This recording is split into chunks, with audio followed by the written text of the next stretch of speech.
Hi, second grade students. Today's story comes from Knowledge 3, Lesson 11, called Alexander the Great, Part 1. Before we begin our story, I'm going to introduce our vocabulary words.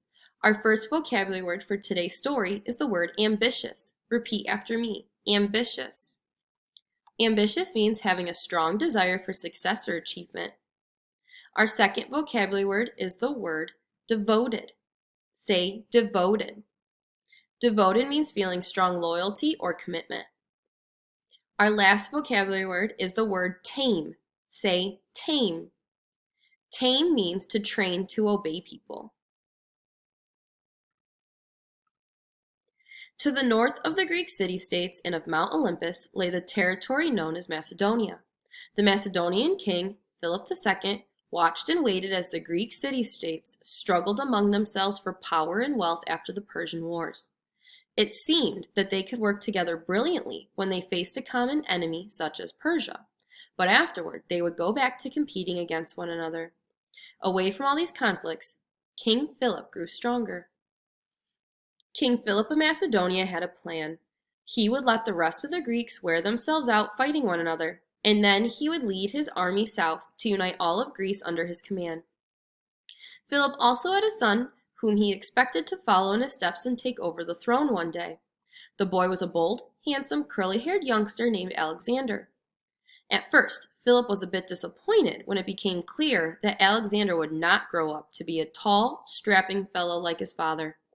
Philip wondered, how can someone Alexander's size become a great warrior and commander like me? He soon realized that he had nothing to worry about. Alexander was determined to be the best at everything he did. He constantly practiced with sword and spear, hour after hour. Even full-grown soldiers told one another, "Keep your guard up when you practice against Prince Alexander, or you'll find his sword point at your throat." Alexander trained himself to swim in icy rivers and run for miles without stopping. He became an excellent wrestler and a champion horseman, and was constantly challenging other riders. But Alexander was more than strong and sturdy. He was intelligent too. Realizing this, Philip told his son, "I have arranged to have the greatest thinker in the world come here to teach you. He is the famous Aristotle. Treat him with respect." Alexander came to love and honor the wise Aristotle, and tried to learn all that he could from him. Pleased with his student, Aristotle taught the prince more than science and mathematics.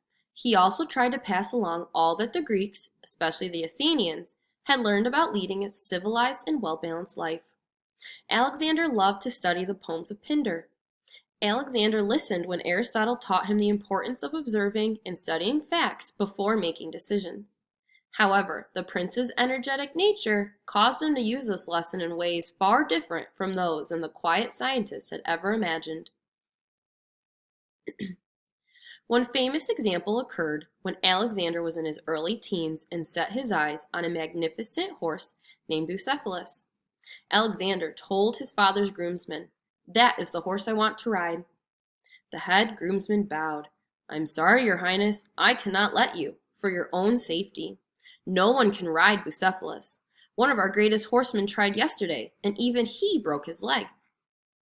Alexander realized he would have to use his mind as well as his muscles to tame the horse. "I must think this through," he told himself. He watched as one rider after another led the horse out of the wooden fence and tried to mount the saddle. Alexander noticed something no one else had seen. The prince realized, why, the big fellow's frightened each time he sees his own shadow moving before him on the ground. He becomes so nervous that he throws off anyone who tries to ride him. Alexander took some sugar out to the horse. "Here, boy, eat this," he said, and he turned Bucephalus around in the other direction so that he was facing the sun and could not see his own shadow. Then Alexander easily climbed into the saddle. Everyone was amazed. Alexander rode the horse all afternoon. Even King Philip came out to watch, grinning at his son. "He's not so bad," called Alexander, grinning back. Finally, Bucephalus trusted Alexander so much that the boy could lead him to do anything, even with a shadow in front of him. Bucephalus became Alexander's horse, and Alexander so loved the horse that he later named a city after him. Soon Alexander was leading troops into battle for his father. He developed a habit that stayed with him all his life. He always rode in the front line of fighters. The soldiers were proud of their brave prince and loved him for taking risks as great as those he asked them to take.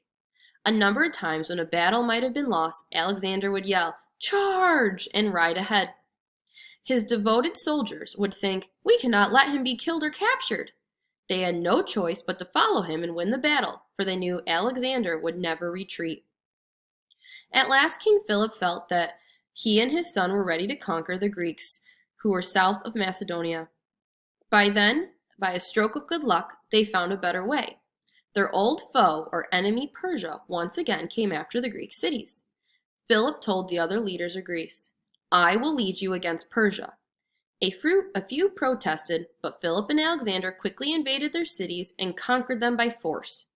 People in the other city-states, weakened by war, were afraid to go up against the powerful Macedonian army. And then King Philip died, at the age of 20. Alexander became king of Macedonia.